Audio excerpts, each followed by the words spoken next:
Hello, this is the Stories Beside channel. I release videos every day for you. Subscribe and click the bell. Camille ran like a madwoman through the park, realizing that she was catastrophically late for work. And it had to happen that very night the batteries in her watch stopped and the alarm clock didn't wake her up on time. Why should she be surprised? She had been living in total poverty for a long time, unable to afford proper food. And she'd forgotten about clothes when she bought herself normal clothes. Not from, oh shit. And the weather, as luck would have it, it was raining. God forbid my feet get wet and my leather shoes fall apart. And as it happens, she couldn't sleep last night. What can I say? She hasn't eaten properly in a long time. And last night finished with a glass of kefir and the last couple of bagels for the evening for what you say her waist is thin. Camille tried to cheer herself up, but it just didn't seem to work. And what good could it do? If you're on potatoes, cabbage, lettuce. But thank God, at work in a boarding house for the elderly, she could eat more or less normal food. What normal food? What do they feed our old people? Water.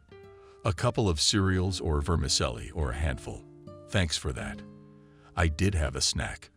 Camille went to bed with a meager supper last night, but sleep wouldn't come on an almost empty stomach.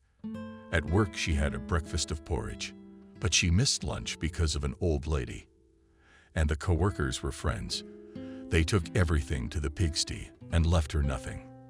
Come on, they could have at least left a bowl of soup. Camille slammed the dining room door in indignation, glaring angrily at her coworkers. Camille, I'm sorry. The handout told her. I thought you'd eaten, but I didn't see you here, did you? But the girl didn't want to hear anything. What's the point? She was still hungry. True, the handout gave her a small bag. There's some kefir, some cookies. At least it's more of a relief from hunger. And still no paycheck. And the money hasn't been paid yet. As it happens, everyone probably got their paychecks. But I got nothing, as usual. What money is there? Cat's tears. At least I'm thankful I have a subsidy.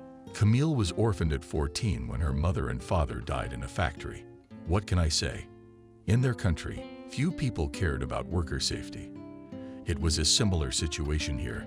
It happened everywhere, especially if the boss grew up in the USSR. And there, the term labor safety for them is just an inscription in the report. My mother and father worked on a collective farm for grain storage, and one day they were just swamped. 10 tons of wheat crushed by the grain. Not just her parents. There were more victims, but only one Camille, out of all those living in the labor village, remained around orphan. No, she was taken in by a distant relative, one of her father's cousins. But what kind of life was that? Survival. The woman didn't want to clothe and feed her, saying that you were better than others. No, she had some leftover clothes from the table after her in-laws, but was there any money in the house? What was the apartment in the center of the city, which the woman rented out and the proceeds simply put in her pocket? But Camille held on as best she could. She realized that just a little bit more, and it will be possible to get a passport, and they're all ready, and sell the apartment. I'll give you a room here. The woman insisted more and more. Don't sell it. What will I do? And where will I go when I get my passport? You'll throw me out on the street under the fence first. But she simply didn't say it out loud, and only shook her head stubbornly. For this, the old woman repeatedly beat her with a stick or a wet towel. I don't know what to say. It was not uncommon to hit a teenager with a poker. Nothing.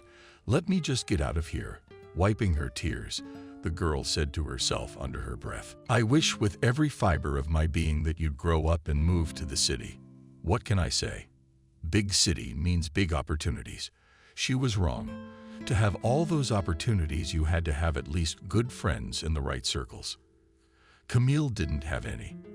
And where would they come from if you grew up in a labor camp on handouts from your aunt, and your parents could not give a proper education? When the girl stammered about going to university, she thought that the world had come to an end. Old Emily yelled so much that almost half of the village went to the street.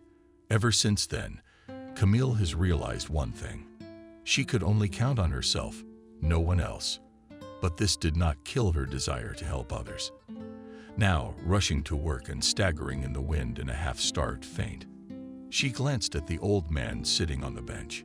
It was a man she had noticed, and here a few days ago, the old man was sitting on a bench, leaning on a stick and staring at nothing. At first she thought it was just another dog person, but no, it wasn't. She knew them all by sight, as she always went to work through the park, where residents from neighboring houses walked their pets. This one did, and there wasn't a dog in sight. Strange, she thought, and went on her way. Why should she care about another poor old man? Maybe he can't sleep with these feelings of money. That's why he gets up at 5 o'clock and walks around the room, or goes for a walk in the park. That's the best case scenario. I mean, the kids could easily kick the annoying parent out of the house. And now he's got nowhere to go. Come on, there's always somewhere else to go. The police, for example, there's always a solution for such a stubborn child. She believed in the police. She remembered the deaths of her parents, how the investigator tried to establish the truth. But the truth is always hidden in the place where the big money begins. That grain was unaccounted for. And so the death of the parents was simply written off on their own carelessness, but not on the industrial trauma. The investigator then spread his hands, trying to explain the situation to Camille. What is there to explain? The girl herself saw how the chairman and the owner of the storehouse lived, and he was not favorable to the death of her parents. But money decides everything. Old people, whatever they were, bored, no matter how much they taught. But they were parents. The girl's heart clenched involuntarily in her chest, and she stopped for a moment at the underpass. Memories of her family and parents always brought tears to her eyes. But this minute she saw with her own eyes how helpless old people could be. She involuntarily took a few deep breaths and was about to walk away when a young boy stopped beside her. A young guy stopped. "Girl, are you feeling ill? Maybe you need help. Maybe call an ambulance. Or something else. So you tell me." The voice was very young. It sounded like a child. But when Camille turned her head toward the speaker, she was struck by the difference in appearance and voice. He was a handsome young man, the kind of man they say has a slim shoulders. He stood and looked at her intently. Yes, such not often fit her expensive coat jeans, probably some foreign firm. Black lacquered shoes that shone like something. "Did you come by car?" What a weather. Not a drop of dirt on his soft shoes. "No, I'm fine. Thanks. I'm not fine. You're all beat up, and your breathlessness is not good. That, take my word for it. My grandfather used to have these attacks. It's people like you who kick old people out of their warm homes, often starve them or make them go begging. Like their Sophia begging in the street, or like that old man on the bench this morning for whom knows what kind of need he's sitting on," she thought. "Yes, I know. But never mind. You're not going to care about me with those shoes." The girl took another deep breath and shook her knees, proudly raising her head higher. She walked on. No need to give her superiors a reason to reprimand her for being late. She had already paid for her carelessness once. It won't happen again. Camille once stopped and helped an old lady cross the street. "But I'll be late again. I'll just fire you, that's all. There's always someone else to take your place, and right now I'm just gonna take away your bonus. Do you understand me?" Camille. I was only 10 minutes late, but half of her monthly salary went into the superintendent's pocket. What did she go through? No one knew. And who could she complain to? It was summer, and it was possible to survive well on apples that grew on the territory of the kindergarten. And there were sweet grapes growing there. But it would have been winter. Then this incident taught her a lot, and certainly to the fact that it is better not to lend a helping hand than to be so shamefully humiliated and destitute in everything. No, not an old man, not a child, can't stop me. And she ran hard to work, as she probably wouldn't run to a fire. And this day, she would not lie on the couch hungry, choking on her tears and thinking how fate had deprived her of everything. The day flew by in a hectic pace, just like every day before that ducks and 24 hours of walking with old people and feeding them from a spoon. But for some reason, Camille could not get that old man on the bench in the park near her house out of her mind. She did not understand what was the reason for such a selectivity of her memory. An ordinary old man, of whom there are many in the country, who often sit like that in the park or in palaces and think about their own things. No, there was something about him that attracted attention. Not a sadness, not an event in his eyes, a thought of the eternal, or maybe regret for the mundane. Okay, if anything, I'll leave the house early next time and ask him how he's doing. Maybe he does need help, 'cause I've become so callous and cruel. Like our superintendent has become a snake, a particularly poisonous snake. Camille smiled and helped a nice old lady outside. She had been friends with Evelyn for a long time. But friendship how? Camille looked after her, helped her shower, change her clothes, go for walks, and the old French teacher gave her life and language lessons.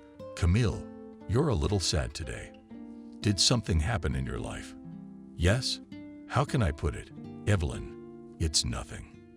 But you know, I noticed an old man in the park near my house on a bench, but he wasn't homeless. He's dressed clean. Inexpensive, but neat. But you know, he sits, puts his head on a shelf and stares at nothing. What's so remarkable about that? We old people can often sit like that and stare at nothing. And there's nothing we can do about it. No, I understand that. I mean, you know, the look in his eyes. I honestly can't describe it. I thought I'd go over and ask him what happened to him. Maybe I could help. It would be the right thing to do. Maybe his kids kicked him out of the house and the old man's in the streets. Or maybe he can't remember where he lives or he lost his wife. Is that how I lost my husband?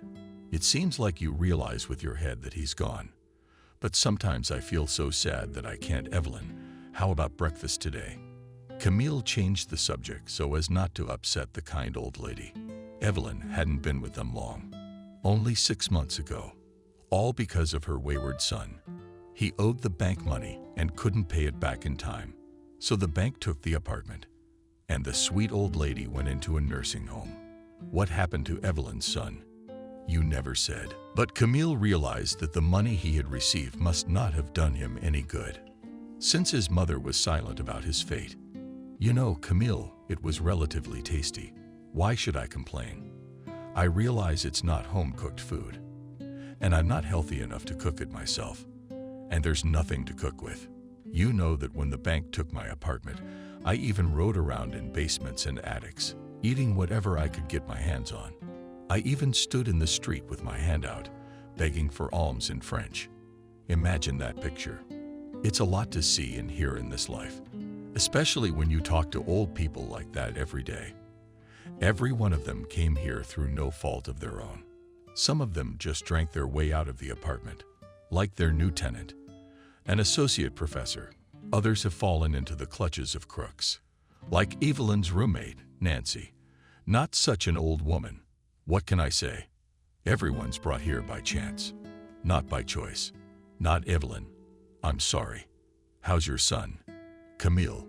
You know, I don't know where he is or what's wrong with him.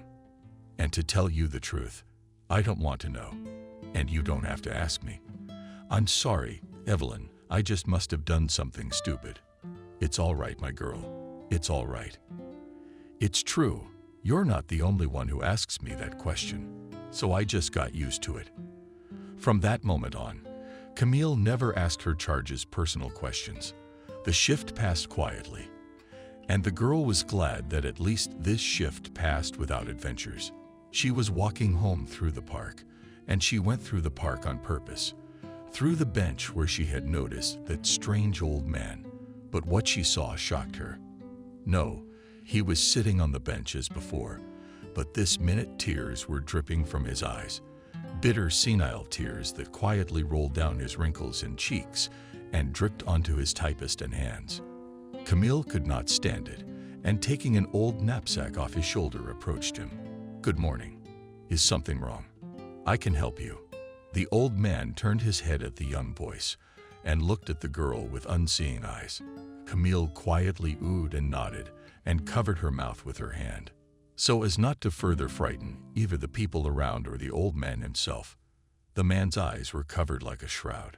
Blindness could be total. Camille thought, and sat down on the bench next to him. She did not know how to behave. After all, the old man was nobody to her. And for whatever reason, he was crying. Maybe it was just a rush of feelings, or maybe there's another reason, and he doesn't want to share it with her. "Excuse me, dear girl, I can hear that you're young. You don't have to pay attention to an old man. My eyes are not so blind. I can see your outline, but they're not sharp enough for me to see your pretty face. And I'm sure it is." And Camille smiled involuntarily. She was so pleased to hear those words. It was like a balm to her soul, even if it was said by an old man rather than a young man. She looked at him attentively, and without thinking, she took his hand and stroked it, not thinking how people passing by would look at it. "I can help you with something. You know, I work in a home for the elderly. I can help you if you need it." "Thank you, sweet girl. What's your name?" "Camille. Like Camille in Lewis Carroll's Wonderland. Mine's Stephen. Just Stephen, if you like, so no offense." "Lovely creature. But your parents certainly had a certain sense of humor. At least they loved the tale. I don't think my parents even read it just in the years I was born. Fashionable was the given name. And I read the book, and really liked the heroine. I don't want to go into the world of the Cheshire Cat and the Wild Hatter." A smile flashed across the old man's face, and it did not escape the eyes of Camille, who was always sensitive to the moods of old men. "His change of mood is one thing that makes me glad that I have distracted you from sad thoughts, and here you are smiling again. You know, I've noticed you for a long time. I often walk to work through the park, and I've always had no time to come over and ask you how you're doing. And then I see you crying. So am I." And you felt sorry for the old man. The girl shook her lips and realized she'd said something stupid. She shouldn't have said that, but just thought for a minute how her words would be perceived by other people, especially those to whom they were addressed. "I apologize if my words offended you." Life had taught Camille to never look at how a person was dressed, and everything in her life had been changed by one incident, probably 3 years ago, when she'd just gotten a job at a nursing home. An old man had come in. How did he get in? He was brought in by ambulance from the local hospital. He was dressed in a hospital suit, pajamas. He didn't have much on him. One bag of personal endeavors, all unshaven and overgrown. Camille was just starting to work then, and on many things, or rather, on many of the inhabitants of the boarding house. She looked with a certain only and squeamishness, but the nurse Sophia had opened her eyes to many things. "Don't look so squeamish, girl. Even an ordinary homeless man can hide under the guise of a general. They bring in this old man, and he's not an old man at all, but a millionaire. What's he doing here?" It goes on. "You're not Belly or the Canaries, but Camille. You were a fool, and you'll always be a fool. How did I get my apartment from the general? No less. Indeed, the very story that happened to Smith was like a kind of Cinderella fairy tale. But the fairy tale heroine was a simple nurse. They just brought in a man suffering from memory loss, and he seems like a nice guy. He's got his papers on him, and he's not dressed like a bum, and it looks like you're Holin. But he doesn't remember anything. Where is he from, and who is he? Why is he here? Turns out he was just drunk. The man, being a guest at a friend's house, fell and hit his head. The friend thought he had already given his soul to God, but he hadn't. It was just a simple blackout. And then what happened? Camille asked as Smith told her story. Then what happened? Nothing. A friend drove him to another town and dumped him. He woke up and didn't remember a thing.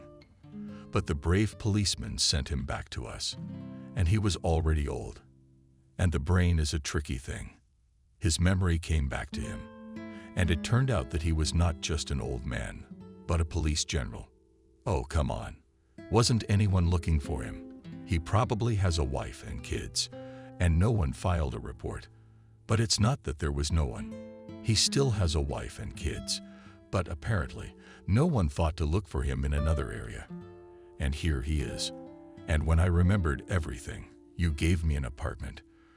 For thinking about him and spoon-feeding him, I gave him shots and compressors. When he had a headache, poor guy. That's it. So don't look at people with a glance. Now she pressed her lips together and apologized to the old man again. Oh, don't be in pain, young lady. I realize that a crying old man is like a crying baby. You want to hug him, stroke his head, like you're putting my hand on him involuntarily. You want to comfort him. It's right, it's human. I'll even say more God's orthodoxy. The historian looked carefully at the girl. He felt the warmth of her hands, saw the outlines of her face, but could not see her features. His eyesight was no longer good, but inwardly he realized that Camille was pure of heart, although life had used her mercilessly. But the old man himself could not say the same about himself and his life. I guess the time has come when one draws the line and says this was in my life, and this I missed through my own fault. Then can I buy you ice cream? You know, it's been so long since I've sat in a park and had ice cream. Camille didn't know how she said that, but she really did have a craving for ice cream. Just sitting on a bench, eating a sweet treat, talking to a stranger about nothing. Do you really want that? My young ladies, the old man's face brightened up, and an inner light began to shine through the shroud of blindness in his eyes. Well, I'll be honest, it's not a hot summer outside, but I think you and I both deserve this sweet treat. You do? Yeah, I can't believe, Camille. I'm craving chocolate ice cream on a stick. There was a note of happiness and joy in the old man's voice, and Camille promptly jumped up and ran to the ice cream parlor, which stood not far from the park entrance. She opened her wallet and pulled out the last bill from there. Yeah, careless. Yes, Camille. Spending the last of your money on ice cream. Fuck that. This is the last time we live, and I don't have much joy in my life. Maybe it really is that old guy. She handed a bill to the clerk and said 2 ice creams. Please, 1 white, 1 chocolate. Here you go. Have a good appetite. Camille took the 2 ice creams and returned to the bench. She held out the chocolate ice cream to the old man, placing it carefully in his hand. Thank you, my dear. How much do I owe you? Nothing. You keep me company, and I give you ice cream. Then let me make you an offer in return. Next time you're free, we'll meet here in the park, and I'll buy you a scoop of ice cream and coffee. Trust me, it's quite tasty. I know, I tried it once. It's really good. Okay, I'll take it. She did try it once in a cafe, but it was so long ago, probably in her past life, when Alex asked her out and gave her Camille. True, that relationship had not progressed any further. Having found out that she was an orphan, that she worked for pennies in a boarding house for the elderly, he simply left her. I mean, what can a promising student have? And she's just a nurse. Alex, why did you leave me? One day, she met him in town and asked him about it. Why would I want such a penniless orderly? Alex stood there all cocky, fashionably dressed with a cigarette in his hand, and looked up at her. There's really no reason to. Camille walked and berated herself for asking Alex about it. But why? You knew perfectly well the answer to the question. And did you want to hear it? No, especially not in front of witnesses. That was the most frustrating part. After all, when Alex answered, there were several guys and girls standing next to her, and all were witnesses of her shame. Since then, a girl for publicity to put a question to which she knew the answer perfectly well. But now was not the situation, and she could not ignore the old man's offer. Then, my dear Camille of Wonderland, tell me, if you would be so kind, when is your day off? Tonight I'm off after a 24-hour nap, and then I have to work tomorrow. Then we'll have Thursday off. We can treat ourselves on Thursday. Thank you, Camille. See you Thursday then. When can I expect you at this very spot?" And the old man tapped the ground with his stick. "I'll be on my way home from work, so I can keep you company without going home. It will be convenient for you at 10 o'clock. It's always convenient for us old folks, especially if that's what the lovely young lady wants. Until Thursday then, 10 o'clock. And standing up, he theatrically raised his hat and bowed his head and walked quietly down the alley. I nod my wand at 100, so he's not so blind he can see the road. And Camille exhaled. What's the last of the money spent? The ice cream is eaten, and now all that's left is to live to see the paycheck. And it's good that the paycheck is in 3 days. And at home there's still cereal and tea and butter, so we can live. It's all right. Camille had come out of such hungry days. She smiled to herself and went home. At home, she still had to prepare a simple lunch and dinner, dividing a cup of grits and a little butter for 2 meals. But the figure like a model, no extra pounds. Camille ate and turned on the TV. It was the only thing of value in her apartment. A Sony TV that she had bought from a neighbor for a small sum of money. The girl often sat in the evenings and watched news and soap opera while talking to it. Who else could she talk to? She couldn't even get a cat, because it had to be fed. And even herself often didn't have enough money for proper food. Cabbage, sometimes beets and potatoes, and with her paycheck she could buy herself a stick of sausage. A woman took pity on her and sometimes invited her to her dacha for kebabs, and Camille helped her dig the garden and plant potatoes. No, she did not complain about the old nurse. She helped her with food from her garden. She took pity and gave her really good advice. Even twice she covered for her superiors. And you can feed her with bread and water. Do not tell him that sorry, Barsik or Merzik. There's no money. Go catch mice. So we had to talk to the TV. But this old man Camille didn't even ask who he was or what his name was. Oh, come on. Thursday's coming up. We'll have something to talk about later. In the meantime, we should get some sleep. I have to go back to work tomorrow. Like it or not, she was forced to work 24/7 by necessity. I don't know what to say. She's got to make a living. Soon, we'll have to buy new shoes, but there's no money. But all the old ladies in the boarding house say I'm the best soul. So it's not for nothing that I eat my bread and breathe this air. Camille, and indeed, all the old people in the boarding house simply adored, which caused a lot of dissatisfaction with the management. But the girl simply did not understand why she was scolded for this. After all, on the contrary, the superiors should praise. Everyone is satisfied. No conflicts. What is there to say? She could calm down even the most conflicted and bad-tempered pensioner. Persuade her to take a pill or eat such unpalatable porridge. Camille, but you're a good talker. Always telling her friend and realizing what that damn porridge had made, bringing her down. But you talk like you're gonna eat it and spoon it. No, what's a spoonful? You'll be lining up for more. And everyone laughed. It especially pissed off the superintendent. After all, if one of the patients was cranky or didn't want to eat or take pills, everyone turned to Camille for some reason. The relatives and the patients themselves often called her to comfort, look after, feed, and help with hygiene. Although before the appearance of this girl in her boarding house, all the questions were solved only by her head Evelyn. Yeah, she knew what they called her behind her back. A particularly venomous snake. But she didn't give a damn about that, no matter what. One day a general came into their institution, and it was the one who suffered from memory loss, and whom Sophia, an orderly, had once looked after. So thought the wench. She didn't just walk him out with Camille. But when it came to thanking a man like that, they both didn't say a word about the superintendent. In the past, Smith would have run to her for advice. And Camille, she's a without Sophia. It's all right. She's still got them dancing. But the opportunity presented itself to the headmistress immediately.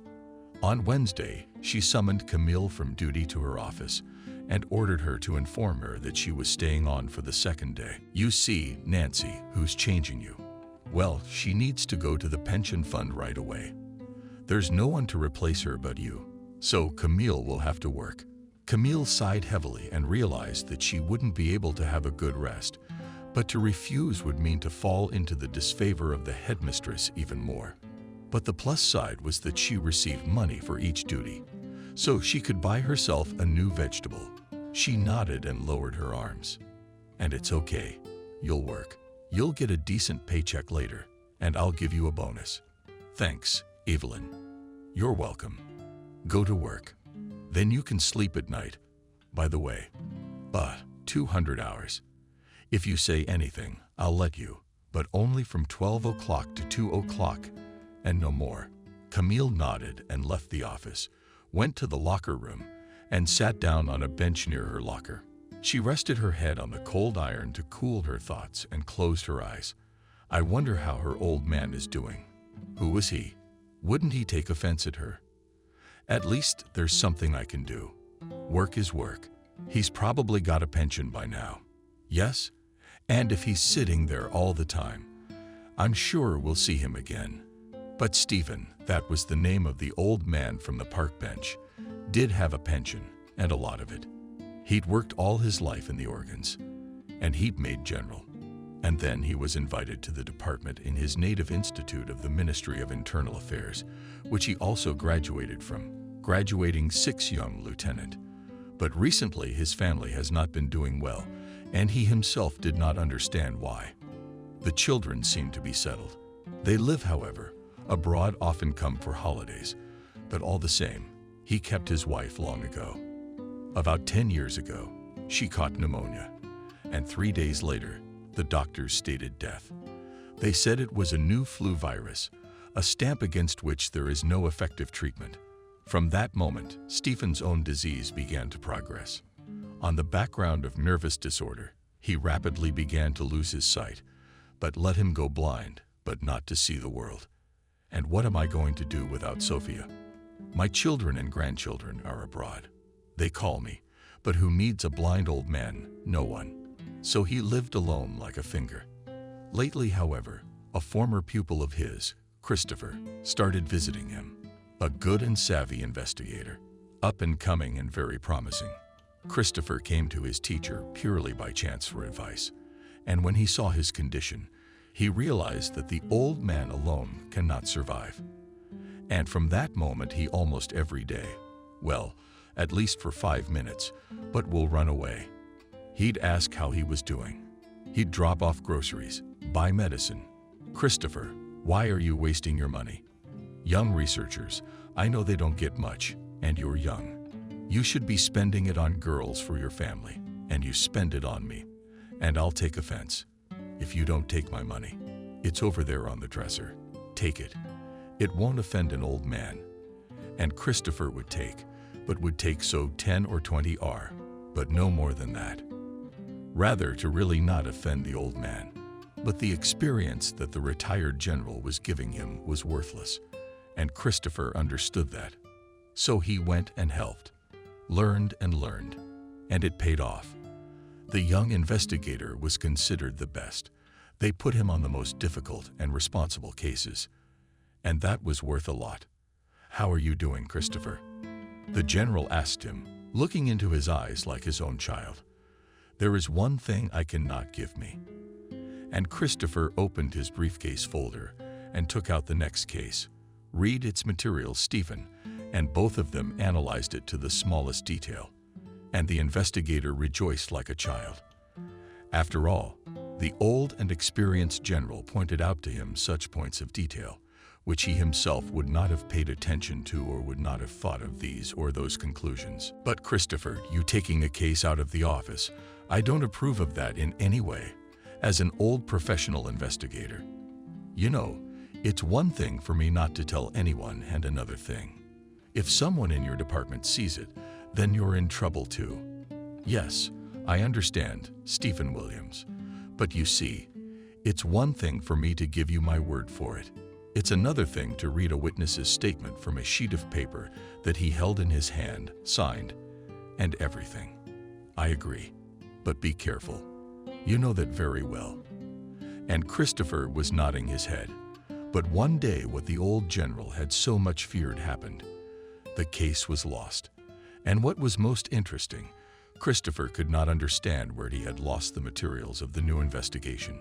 Either someone had dragged them out of his office or had really taken them to Stephen Williams and simply didn't realize he'd left them behind. This is the second time I've broken into the office and the apartment, and I can't find a damn thing. Maybe he did leave it with the general, but strangely, I never showed him the file. Maybe. And Christopher pounded his fist on the desk with anger. The young investigator's carelessness had played havoc with his office door. Loudly spoken words into the void. Attentive ears in the corridor, his words were heard by the right ears, and a snide smile played on the man's face. There you are, young man, he thought. No need to nurse a thief. You've lost your case. Do me a favor and answer for it, to the full extent of the law. Yeah, well, every man has his detractors. But Christopher had more and more in the department every day. To say what to say, his youth and success, beauty and rapid growth in the career ladder did not give rest. A lot of people intended to mess with him. But who would go against the favorite of the bosses?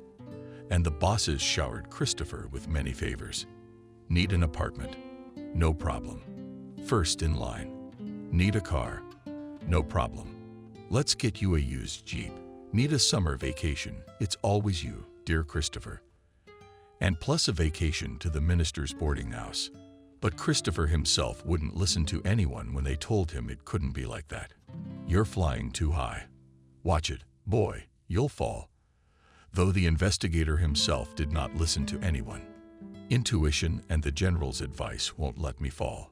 Though Stephen himself saw all this and wanted to tell Christopher to be more careful, but his success, the old man himself believed in his integrity and luck. But in a moment the luck turned away. One day Stephen Williams was called home by telephone, and an unfamiliar voice said quietly to the radio operator, mocking every word. Well, General, yes, jumped from this favorite Christopher. They detained him on suspicion of tampering with the case. You know how to raise a replacement, don't you, General? Maybe that's how you earned your general's stripes, too. Who's talking? It's not a joke. Call the 3rd Department yourself. Find out for your favorite. And the speaker hung up. And the short beeps sounded in the old investigator's ears for a long time. Stephen stood by the phone and could not believe what he had heard. If it had happened to someone else, he simply would not believe it. But Christopher really did often carry cases with him. Could he have lost them or something? Lost, but there's no way he's a forger. No, we should call. He fumbled for the phone number of his home department and asked the desk clerk to put him through to Deputy Sam. Sam, hi. It's Stephen. Oh, hi, Stephen. How you doing? I'm fine. Why don't you tell me what's going on with Christopher? You don't know. He got arrested. Not for nothing, but for losing a case. But you know, somebody's got a grudge against him. And the lost case was turned into a forgery case, and that's a lot of time. Yeah, I realize that. But it's true that they can't find the case. Well, it was already done, and all the evidence had been collected. A guilty verdict has been written. Just give it to the court and hold it. Get your captain's stars.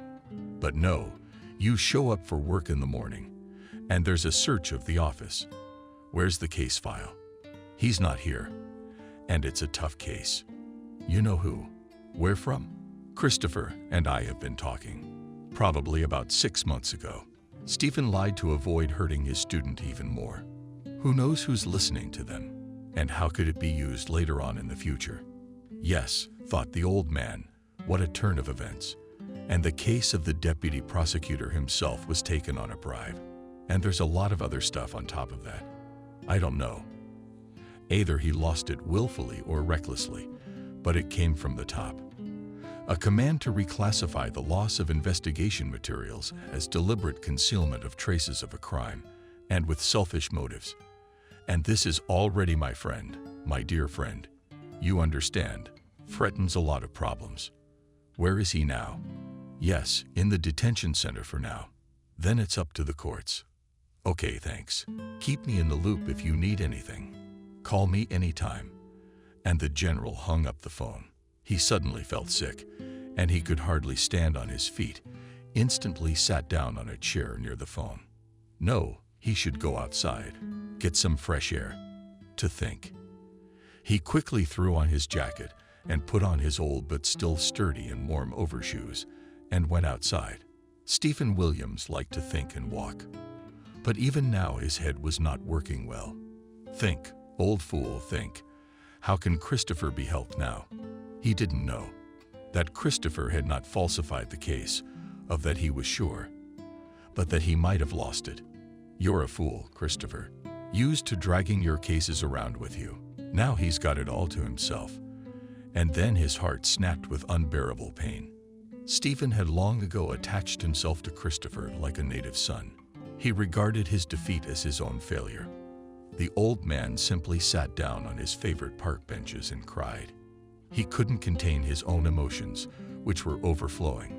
He probably would not have been as worried about the children as he was about Christopher. At that very minute, Camille was walking through the park from work, having been in the boarding house for 2 days. She could hardly stand on her feet and simply could not believe that the manager had let her go home and had not left her for the 3rd day. "I'm going to die if I stay in this wonderful facility for another 5 minutes. I urgently need to go home to the bathroom, and then I'll sleep for sure until tomorrow morning without the back legs shaking and on dropping my jacket." Camille promptly got out from under herself, all thinking lest the superintendent, God forbid, should notice her and leave her for the 3rd day. She walked along the road and dreamed of taking a shower and falling asleep on the old, but such a favorite couch, sat in the middle, but so comfortable to sleep on, thought Camille, and imagined how the Chinese have a thin woolen blanket with a head and would sleep on it. Strange as it may seem, the second 24 hours passed quietly and peacefully, and probably all because it was a day off. All the superiors had gone home, and the new young doctor was in charge, and therefore, that's why everything went so smoothly.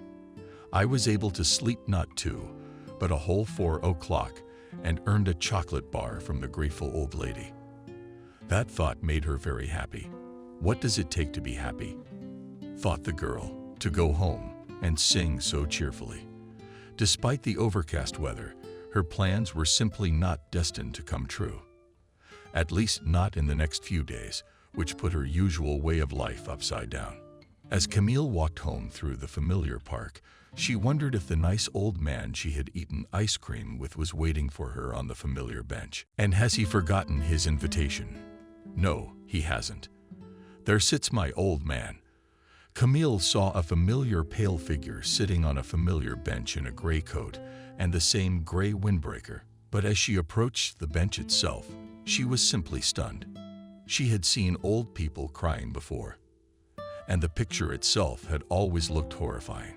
Sadly, now the tears weren't just rolling down her cheeks. They were pouring from the old man's eyes, making the already faded color of his eyes almost colorless. Could this really be? God, how long would these people suffer? But who had hurt him? What had happened in the couple days she'd been working? "Good afternoon, Stephen Williams. Are you crying again? Who hurt you?" The man raised his eyes and looked at her with an unbelieving gaze. How he had grown old and beaten in the last 2 days. It was frightening.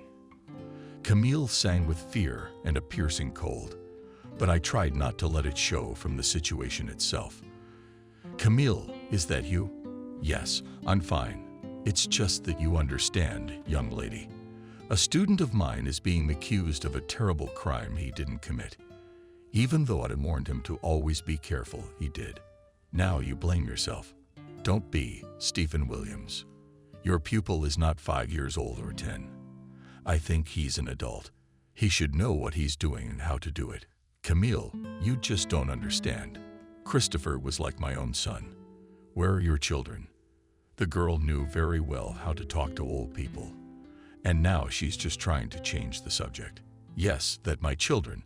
They have been living in America since 20 years. Their children were born there. That is, my grandchildren and great-grandchildren. I'm almost 70 years old. My dear Camille, how do I look? But you know, you look about 60, 62 years old. Why don't you want to move in with them? You know America. It's the land of opportunity. Come on, what's the land of opportunity? The decaying West has always been a bunch. There was a note of steel in the old man's voice. Oh, come on, Camille thought. We should just shut this whole thing down for good, or the old man will have a fit. And then they'll say I drove him crazy talking about America. But she really wanted to go to this country of unlimited opportunity and success. And here he is. Camille, I apologize if I answered you rudely. I'm just an old Soviet man, and socialism is closer to me than capitalism. And my children and grandchildren have been asking me to go there for a long time. The pensioner began to tell. A little calmed down, but what to do there?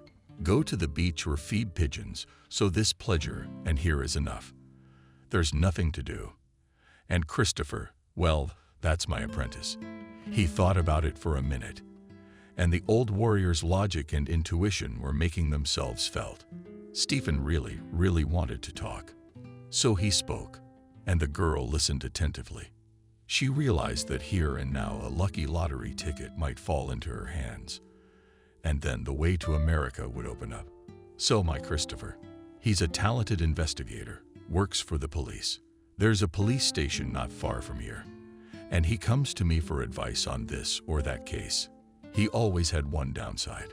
Christopher often took criminal cases from his office and brought them to me. I hope you're not a silly girl and realize it's illegal to take a case out of an investigator's office. And he did. He lost the file. Camille was well aware of the dangers of such a turn. Even to the best investigator, he didn't just lose it. I think it was stolen. And it's a big case, but now the case is gone.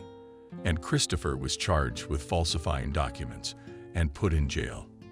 Has there really been a verdict yet? Did the girl put her hand over her mouth? No, they're only keeping him in pretrial detention, but they'll bring him to trial.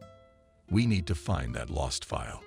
But Stephen Williams, you realize how unrealistic that is. It could be anywhere. I understand, but the day before, he called me and said that he had searched his office and his apartment and found nothing. So he could only come to me with the file and leave it with me. God, what an old fool. I must go home at once. I'm sorry, dear Camille. The situation is such that our essay with you is temporarily postponed. I hope to see you again, but I'll certainly wait for you here at this very spot every morning at 10 o'clock. And raising his hat, the man walked towards the exit of the park. Camille's sleep and fatigue vanished, and she jumped up from the bench and ran after the old man. Stephen Williams, I'm sorry to intrude, but may I help you? I don't know how, but my legs are fast. My eyes can see very well. I can look under the couch or poke around in the corners. You'll have to excuse my insistence. Besides, tomorrow is my day off.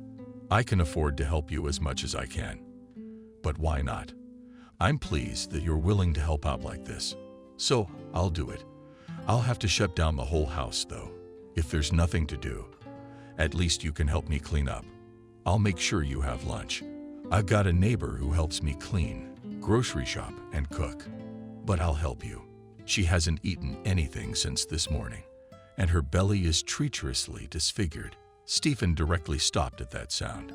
He may not have seen well, but the fact that his hearing remained excellent, there's no arguing about it. Baby, my dinner first, and then everything else. And a hungry soldier is a bad soldier. He walked with this girl to his house and thought how fate often brings people together. Here she had brought him and Christopher together. Now here was this girl, Camille, working in an old people's home. He smiled to himself for the first time in days and thought it was so you old fool wouldn't feel lonely. Should we let her in the house? Yes. People should always stand above the material world. All that bling. That's what he kept saying. Money, power, and pride will ruin you. So respect people if you can't love them. Don't be proud. Never give up. But he must have missed the point somewhere. And now he's walking home with this girl, with the clear intention of feeding her at the very least, helping Christopher and himself find the lost files. How he gets it back is another matter. Come in, Camille here. Put on my granddaughter's slippers. You can see your size. Wash the bathtub, towels, wash your hands. And if you want to take a shower, I'll make you something to eat. I haven't eaten since this morning. Yeah, thanks. Hands, I think. I used to shower at work. Believe me, we're very clean. And don't look poorly dressed and your stomach's churning from hunger for nothing. And she shrugged. It's just the way things are. He poured her a full plate of delicious Navarre borscht and put it on the table.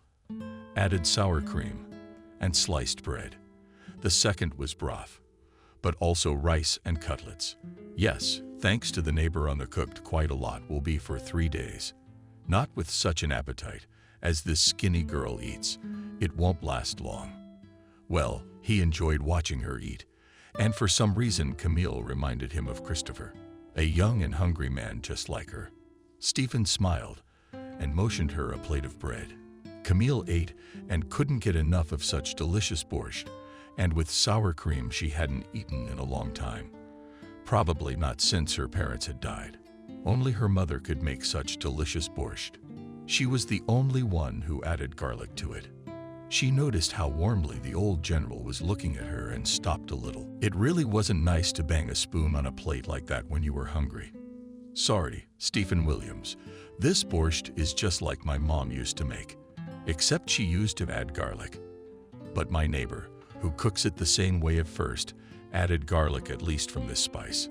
I got heartburn. So Kay Levi, but that's okay. It's really good. You eat it. But there's also cutlets and side dishes. Well, probably rice. Half an hour later, they were sitting in the kitchen, drinking fragrant tea, talking like old friends, or at least like teacher and student. Stephen Williams, what else can I do for you? Yes. Here, let's see Christopher's file under the sofa, under the chair, and under the table. Maybe it fell there, and I'll look under the top, though I doubt it's too big for it to be here, to just lay there like that without anyone seeing it. It's true Christopher's files were always weighty and voluminous.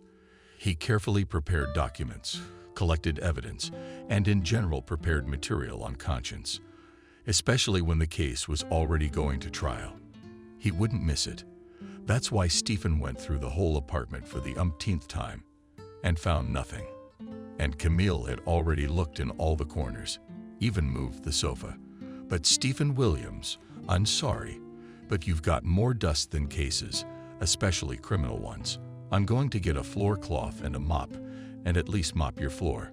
Don't even think about arguing. And then we'll take another look together.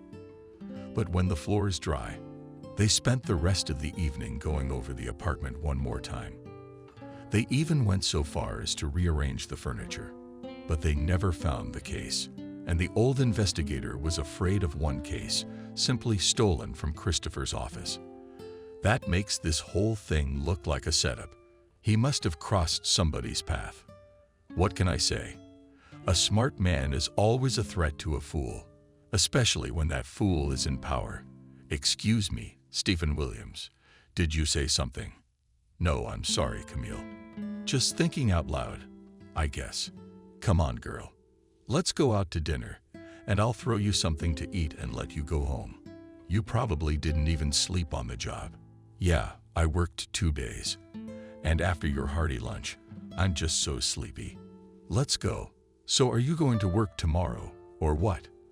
I might need a day off if things don't change tonight. The old man quickly packed her home-cooked meal and poured a full plate of rice and 4 cutlets. He set out sliced pickles and tomatoes and commanded her to wash her hands and go home to eat that evening. Camille walked with a full bag of groceries, vegetables, fruit, cooked meat dishes and borscht. Bulk, caring hands in a 2-liter jar. God, how lucky she was. At least she would be able to eat enough and sleep without waking up until the morning from the hungry carnage in her stomach. Camille walked and rejoiced, but she did not notice her small happiness. The attentive eye of the man who escorted her, or they would give the old general's house, and then had already led her herself up to her single room. It was he who had been involved in Christopher being put in the SI zoo on a trumped-up case, but he was the only one who knew the case, which had been brought against a respected man, and which should not have gone to trial. Lost? No, Christopher had not lost it or destroyed it, nor had it been falsified. The case had simply been stolen. But who did it? No one knew. Neither the man who was closely watching the girl from the corner was not Christopher himself, nor many other participants of this confusing story. And the case was archly important. If it was not found in the house of the young investigator, his arrest would simply be canceled, and he would be released. What wasn't supposed to happen? They didn't take the case to their teacher. The man often talked to himself. Now I asked the same question to my second, and I asked him the same question. He mentally went over this option and realized that it was most likely yes. And now this girl appeared in the house of the old investigator so inappropriately. Apparently, the old devil smelled something wrong and certainly invited her to his house to secretly give the papers. And she was a fool to fall for it. No, we should follow her. What if she's got the file? That could be a very real possibility. This Stephen isn't as stupid as he wants everyone to think. He's old school. He must have sensed he might get a visit. If he gave the girl the case, what kind of case would foretake? That's exactly where the case is. But then his thoughts were interrupted by the horn of a car that jumped out of the corner, which rushed so fast that it fell with mud from the nearest puddle. Oh shit, you're the only thing missing here. Serta fell head over heels. The man began to examine himself, thinking how he in such a form will go to his superiors with a report. But the deed was done, and there was no way to refuse the report. All right, I'll go as it is. Let the high officials see how we work. Simple soldiers of fortune. They sit clean and showered on a leather chair and do not sip in the warmth and dryness of coffee. But when he looked up after a moment, he noticed that Camille had disappeared from his sight. But that's all I needed. Missing the damn girl. What's the matter? She's gone. It's okay. I know where you live. He rushed toward her house and practically caught up with her in the driveway. At that moment, Camille was standing at the doorway, talking to her neighbor, clutching her bag tightly on her shoulder. And there you are looking at it, clutching the bag tightly to you. Surely the case there is an old devil, but I am not a fool, which means that tomorrow we must take a brigade and urgently here. The man didn't even bother to stand under Camille's windows and watch her further. He was sure that it was about her bag and everything else could be done tomorrow. Yeah, tomorrow you and old Williams will go to jail, and Christopher will go to jail. And I'm back to being the best investigator in the department. You shouldn't have moved me out of my position. John. It was John, who'd been losing his long way with his teeth. Now he's just out of a job. But he didn't like being out of a job. And he found a trivial way to steal a serious case from Christopher and frame it for forgery. But the amazing thing is, the case itself didn't even have to be stolen. One day it simply disappeared, and no one knew where it was or who might have taken it. Everyone in the department looked at each other askew, but no one could point a finger at the thief. And now John simply turned around and went back to headquarters to report the results of his investigation to his superiors. Camille, having had enough to eat, fell asleep like a baby. Stephen, however, could not sleep. He lay in bed wondering what he should do. Next, shedding tears in the park on a bench was silly. It wouldn't get Christopher out of jail because he was turning from side to side and thinking who could have stolen the case and how it would now turn out for his student. But whatever the version of subsequent events, none of them would be the most promising for Christopher. He's still going to jail, and someone's gonna get another star. Shouldn't we wait for that someone to come out and then fight? That's probably the right thing to do. Knowing your enemy is better than fighting windmills. But it doesn't work for me. A day in jail, a year lost. So tomorrow I will take action, and Stephen closed his eyes. Surprisingly, he fell asleep quickly. though he had not wanted to sleep before. At night, he dreamed of his dead mother for the first time. She stood on the doorstep of their apartment and pointed to the closet. "Mommy, I'm so happy to see you.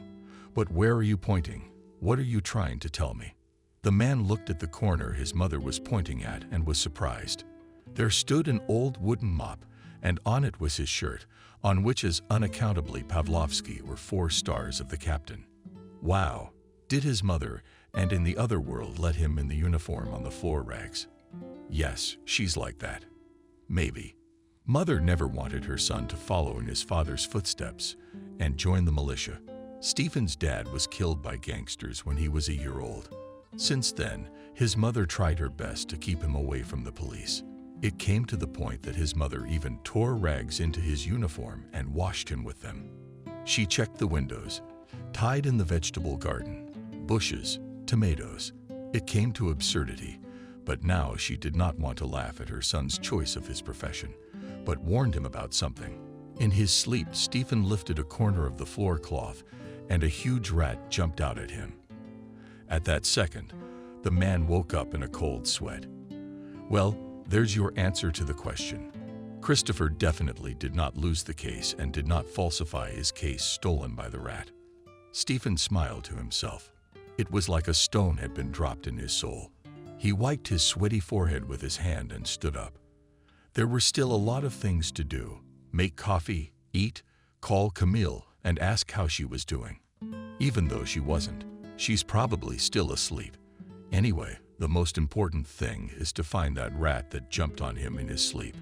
And I'll bet you're the rat. You're the rear guard. Your own investigators would never do that. At least not a decent investigator. You're like a rat out from under a rag, and you're gonna bite. No, I didn't get killed in Syria or Iran. I didn't go crazy on opium. But here, and here I'm going to be driven crazy by my own rats. The general got up and put his feet in his slippers and went into the kitchen to put the kettle on. It was a set morning ritual that set the whole day. He didn't start his day without a cup of tea. Stephen stood on the balcony of his apartment, drinking tea and thinking how he should proceed. What to do? To begin with, go to talk to the chief. Good thing he will accept me and introduce me into the investigation group. And then we'll see. Stephen often liked to talk out loud to himself. No wonder who could hear him in the apartment. Only his flowers and his fish. But neither of them can say anything to anyone. Christopher inherited that habit from him, and it's played havoc with him. What if he's not allowed to be investigated? No way. I mean, he's known to the department for a long time. He's a recognized authority. Christopher's his apprentice. They'll say you're pulling for your favorite. But Stephen never had a favorite among the kids or the students.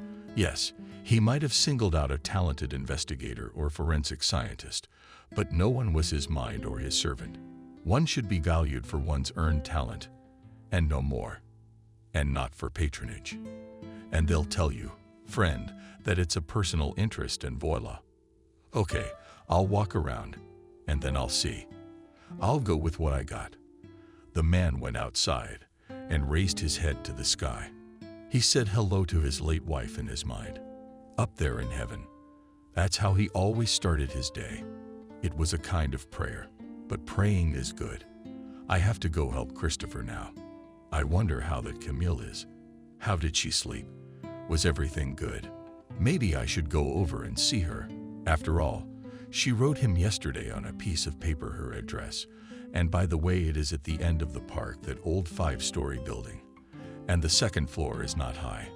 The old man won't have to walk up high. Well, I'll drop by since you invited me. They're not in the spotlight. I could use a face in my business. But approaching Camille's house, the old man was dumbfounded under the entrance where the girl lived. There were several brigades of militia. Wow, the old man thought. As they say on The Catcher, and the beast runs. Really, it's all strange. On the one hand, maybe it's not for Camille. This time Camille woke up to the fact that her already flimsy doors were banging, probably with all hands and feet. At least, the rumble was unbelievable. Why should I be surprised? After all, John Barnett had taught his superior so much about everything that he almost wanted to checkmate her and detain her. John, understand. Thieves and charlatans are worth taking out for profit. At night they are not. Igor Valentinovich, there's no need to be in such a hurry. We'll go in the morning. Let's take a warm one out of bed. Understand, you're a sleepy man, more talkative. He doesn't yet understand anything that's going on around him. It's not like someone who's been walking around all day nervous and on edge. I hope you understand. Yes, I do, John. I do. I just can't wait to close this case. I mean, it's our employee and an embarrassment to the department. Yeah, well, it's an embarrassment to the department. You'd rather have stars on your epaulets or a new position in the ministry. And read it. Don't tell me. Your power and counsel shot my grandfather and my grandmother together as white guards and servants of the Empress. So we know your bloodthirsty motives. Of course, the captain did not tell his superior all this. Why spoil his opinion of himself beforehand? Well, John, of course you apologize if I've been rude and unfair to you before. You see, this Christopher, he's really solved a lot of cases. But no offense, but yours has always been an honorable one. Second. Actually, it's first place now. I'm glad to hear that. And you know, I always try to do my best work, although I'm not always so lucky. Why do you have to do it by rote? Garnett thought and smiled through his teeth at his boss. And now, since morning, he had been leading the detention brigade in their neck of the woods to Camille's address. Yes, it was her door that the riot police were now breaking in and trying to kick down that flexible barrier. Who is there? Camille shouted, as she had never shouted in her life, afraid that she would be swept away by this wave of hatred. John heard her scream and signaled the riot police to stop. That's the kind of amputee they get. But what to do is that he's the boss and only he can make the decision. It's the police. Camille, open up. The girl tangled herself more tightly in the old robe and opened the door. Looking through the slit at the big men with machine guns standing on the landing, she did not understand what could have happened. And through the dream, she simply did not know how to act. Who are you? I'm John Barnett, police captain, and I have a warrant to search your apartment, and I can either leave you alone or arrest you. And believe me, I have every reason to do so. It's strange, John. I've always considered myself a man of intelligence. And you just barge into this nice girl's apartment and search the place. Where are the witnesses? The witnesses? Where's forensics? The words of Stephen Williams made John not only turn his whole body back, but almost jump in the air. Yeah, thought the investigator. There's the main man in this whole group. Christopher couldn't have so cleverly thought it up all by himself and arranged it. Out of nowhere. It's the catcher and the hunted. No, it would be more accurate to say a wolf. Here you are, Comrade General Stephen Williams. I was thinking of coming to see you. I hope it's not a search. Imagine that. With all legal grounds, to visit and legally inspect your apartment. I hope, as a retired general, you're okay with accepting your colleague, but with all love and open arms. But you show me the warrant that will open my doors for you. That's one thing. And two, why are you banging on this sweetheart's door? The bandit didn't let John finish his sentence, impudently interrupting the old General. John, I see such a concept as politeness and respect for old colleagues is not familiar to you, and you don't forgive me. Scared long ago, and Christopher yours. John was. He wanted to say that it was he who had set Christopher up, but he bit his tongue in time. Aha, thought the old general. So that's where the missing case came from. But he didn't say anything out loud, but only smiled. I can handle it myself somehow. Not such an important bird. He's a fool. If you started it like this. The general smiled and looked at Camille. Camille, they haven't told you anything yet, except that they almost broke the door down. That's good. So there's nothing. If they decided to scare you like that, and then interrogate you. It's old school. Even though you, John, should realize that there are a lot of new methods to get a client to talk. You're still working the old school way. Stephen Williams, are you part-time now? As a defense attorney or covering for an accomplice? An accomplice in what? John, what can you charge me with? That Christopher stole the case, gave it to you, and you gave it to Camille yesterday. Not for nothing. She was pulling a bag home yesterday, and she was holding it with her hands so tight, it looked like she was carrying diamonds in it. So, John, you're a fool. I mean, really, you dumped the whole case file. Just like that from the doorstep to the first person you saw. John was shaken, and especially when behind his back the riot policeman started joking at him and laughing, saying that you are a fool, you investigator. You don't understand what's going on. Stop it, John shouted at the law enforcers. You are here as help, not as counselors. We don't advise you home. We're just stating a fact. Fool, what are you doing, getting involved in this case? The OLN team leader said to him, and turned around and left the apartment. Guys, let's get out of here. Let this investigator himself fight with old men and women. And under the loud cackling of the company of big OMON men, he began to descend the stairs.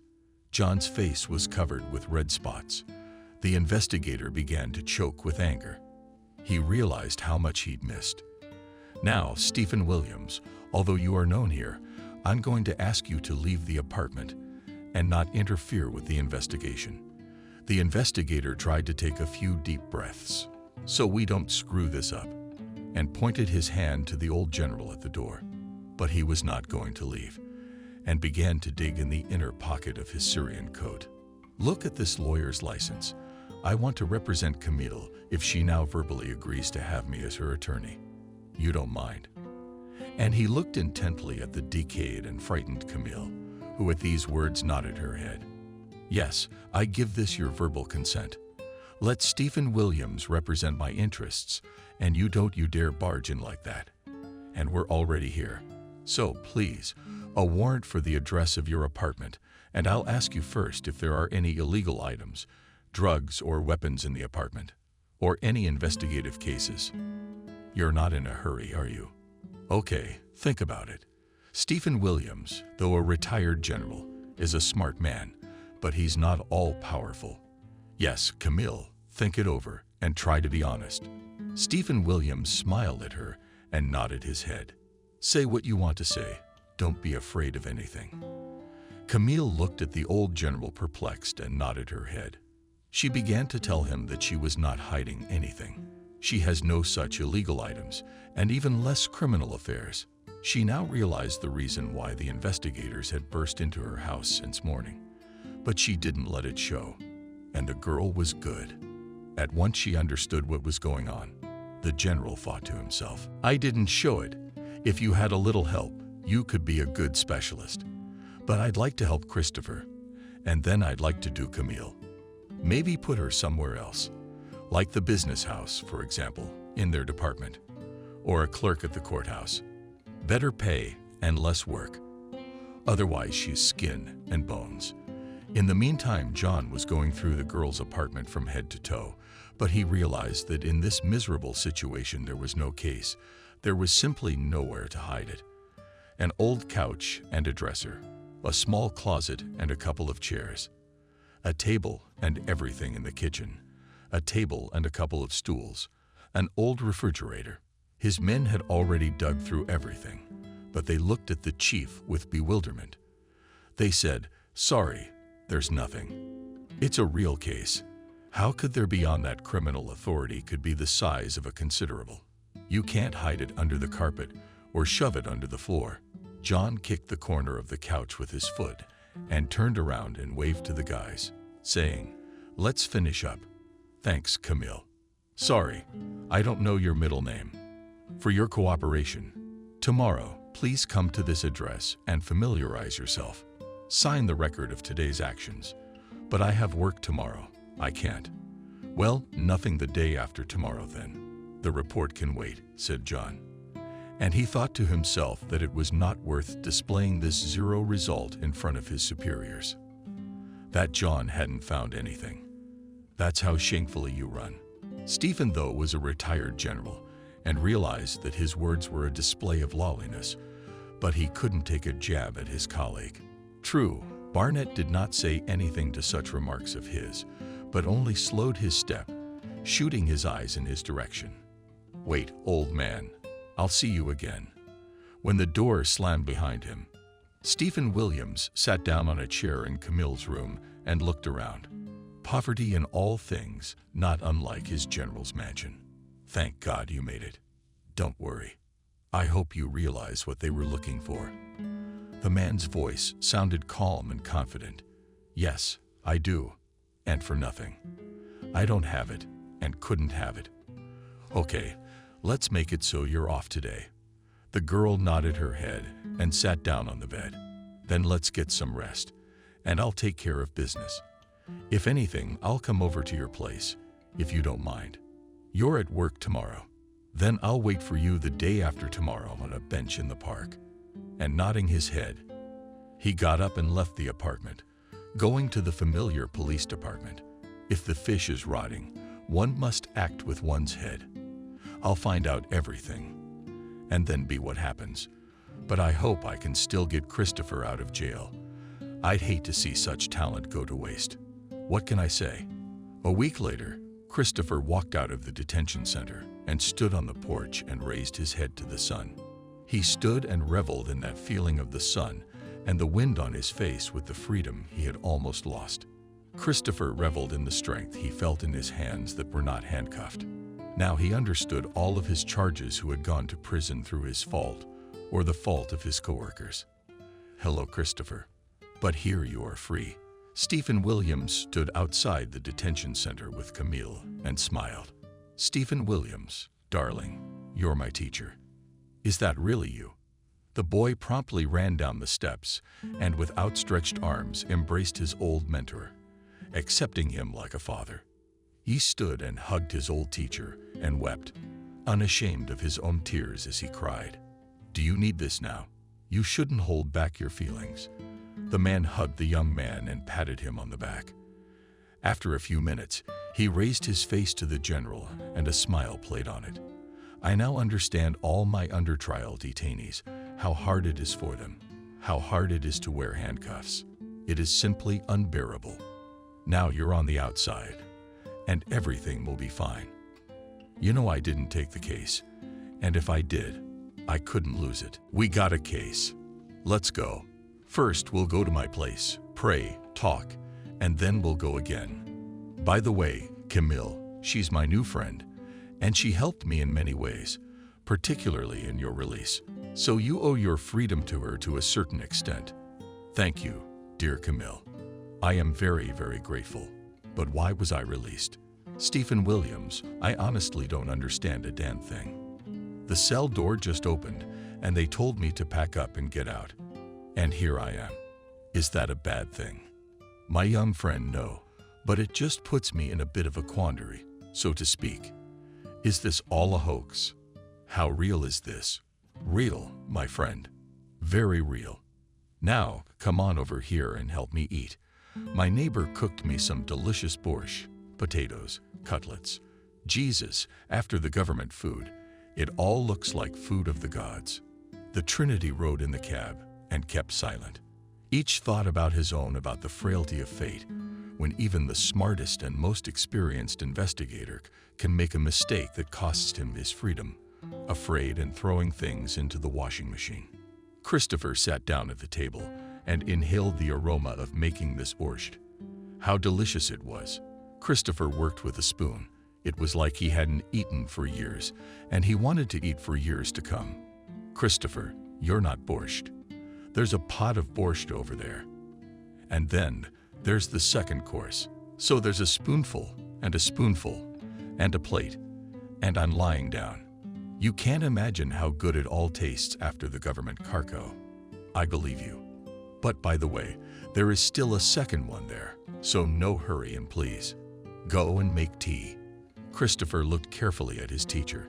In his eyes read a mute question. Stephen smiled and wagged his finger at Christopher. Christopher, I hope this case will teach you something in the future. It's not a good idea to drop a case anywhere, much less take it out of the office. It'll do more than teach me. Burn that simple truth into my forehead with a hot iron. And the guy tapped himself on the forehead. The general himself was surprised at how simple and complex this case was at the same time. But every case teaches us something. He looked at Christopher and asked quietly, "Remember where you put the case?" For the life of me, I can't remember. If I did, I guess none of this would have happened. That's true. By the way, I say hello to you. Our cleaning lady Nancy's in Notto. But how did she get in? Oh, you fool, Christopher. Yes, in a very direct way. Camille and Christopher looked at each other uncomprehendingly. Both really did not understand how a simple cleaning lady could be involved in the loss of criminal materials, and even such an important criminal authority as the Bull. So, I'll start in order. The file was found yesterday, and you probably put it on top of the closet. But the one with the documents, so to speak, you put it there and safely forgot, because you never put the case there.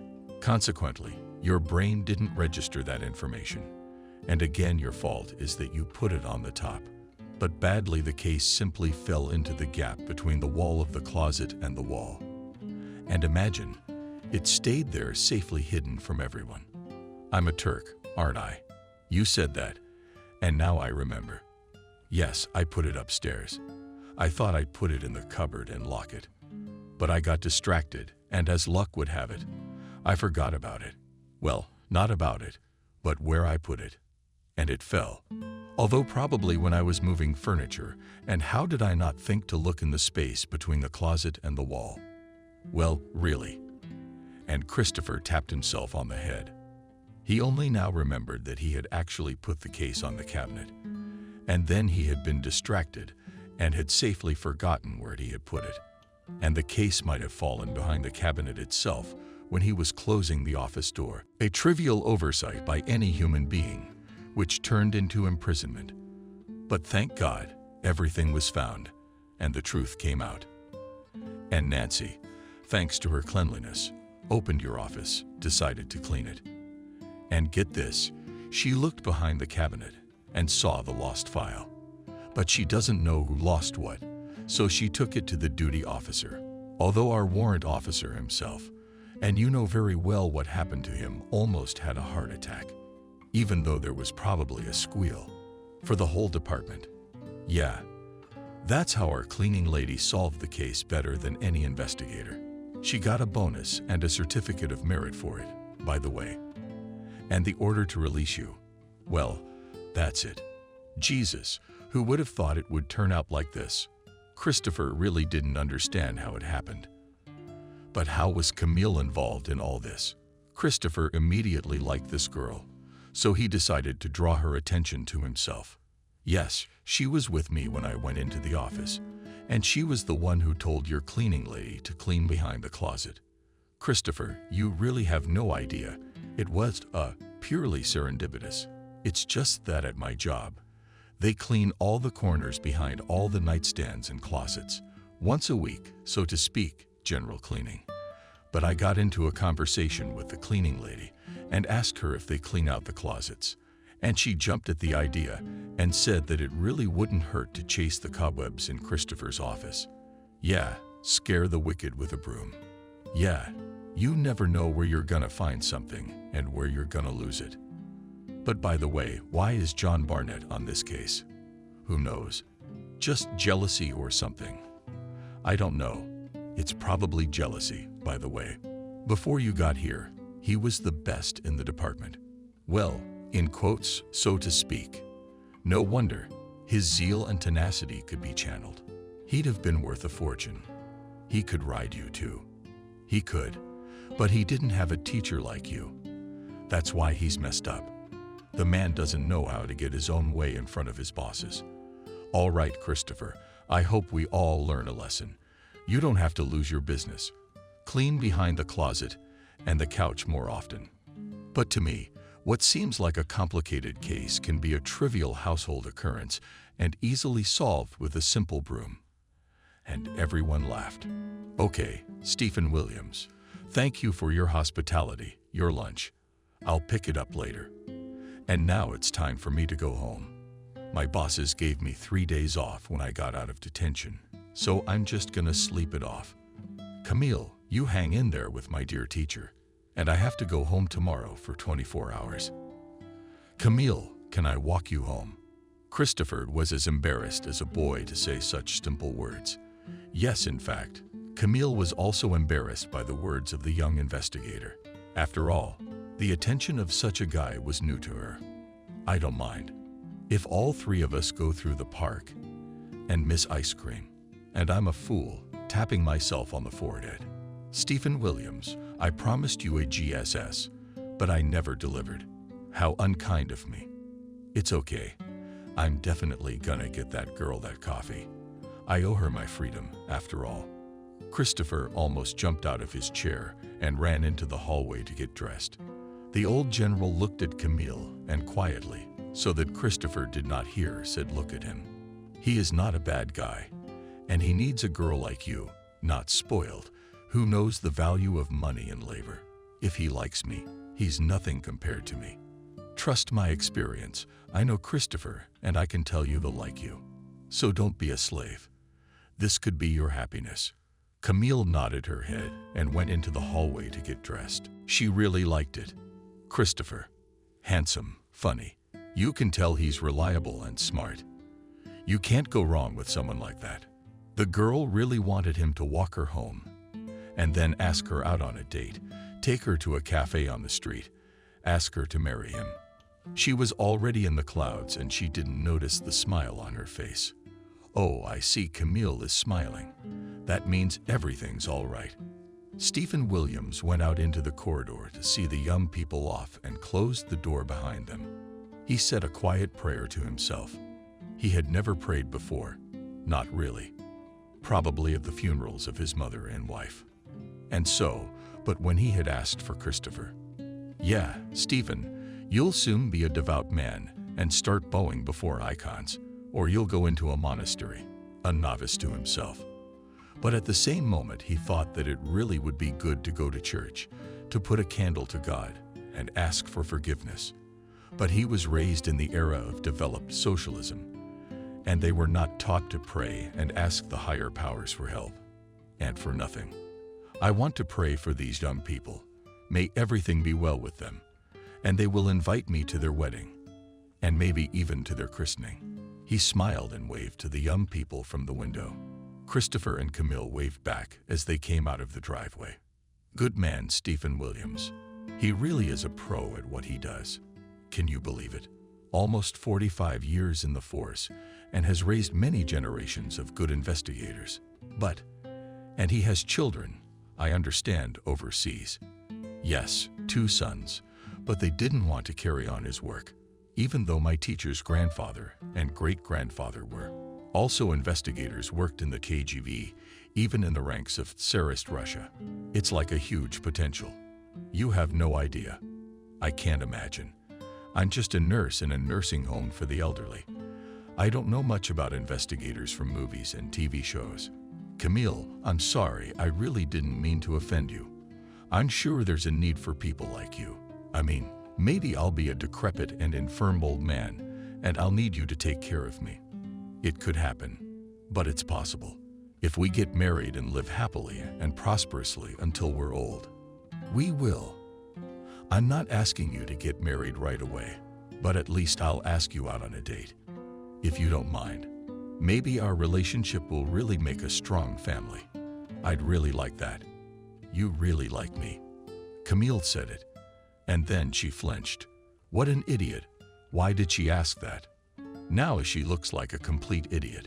Just like that, she'd let the guy know she was asking him to marry her. The girl blushed and lowered her eyes. Christopher, sorry. I thought about it and said it out loud. It didn't come out right. Camille, you know, I like girls like you, straightforward, who say what they think, and then just apologize like that. I like you, and I'm not saying that out of gratitude for saving me. You're directly sympathetic. In fact, let's go to the coffee shop for coffee. We did. They sat in the cafe almost until it closed, and then they just walked around the city at night. breathing in the smell of fall and fallen leaves, not noticing the cold. For the first time, Camille fell in love with autumn with its yellow leaves, and the former leaves and chestnuts underfoot begging for rain, and the first frosts that burned her face so much, forcing her to breathe through her nose, inhaling puffs of vapor. Christopher, thank you for a wonderful evening, and I'll tell you frankly, for the first time I love the fall, which I used to hate because of its mud, slush, and dampness. And now that she wanted to say when you're around, I'm not afraid of anything, but I bought my tongue.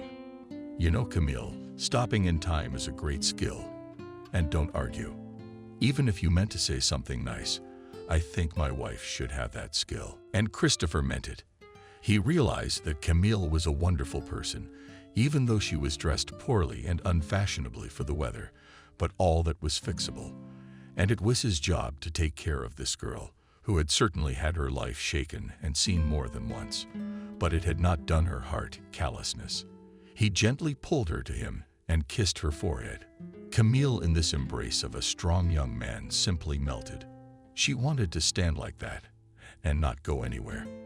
Not even not to move, not even to breathe. She was simply afraid to scare away her own happiness. But the guy, as if he had read her thoughts, and a little pulling the girl away from him, quietly said, "You know, Camille, it's time for you to go to bed. After all, tomorrow I have to work for 24 hours, and the day after tomorrow I will meet you in the morning from work and invite you to breakfast. You're in. I mean, what girl wouldn't want to have breakfast with a guy like you? And you don't have to worry. You won't lose me. But you're freezing and catching a cold in the wind. Maybe, but then you'd have to give me warm milk, a thermometer, and raspberry jam. And that's so nice. All right. Laughs. You're a dreamer. Go home. Here's your entrance. I hope I won't have to walk you to your apartment. Don't you want to? I should, and I already have. I was going to be offended." But Christopher kissed her softly on the lips and turned her around and pushed her toward the door. The girl did not argue. In fact, she was very tired for the day, and her immediate desire was to take a shower and just fall on the bed, not even taking off the warm robe. She walked up to her floor, and a smile played on her face. She had someone she loved and loved her now. At least Camille really hoped that everything would work out fine for them. Christopher saw the windows of Camille's apartment light up, and smiling, he turned around and went home. It was easy and simple for him. After all, the guy realized he had everything in this life, and not just a house and a job, but also a faithful teacher, mentor who will pull out of trouble, will not abandon. There is now a fighting girlfriend with whom you can build a happy family. But what is not beauty? And he woke up a pile of fallen leaves that fluttered in the air, with golden fireworks. How nice it is to go home to your hometown in the evening like this and realize that you are loved and waited for. I guess that's what happiness is supposed to look like, thought Christopher, walking home. The only one who certainly didn't sleep well that night was Investigator John.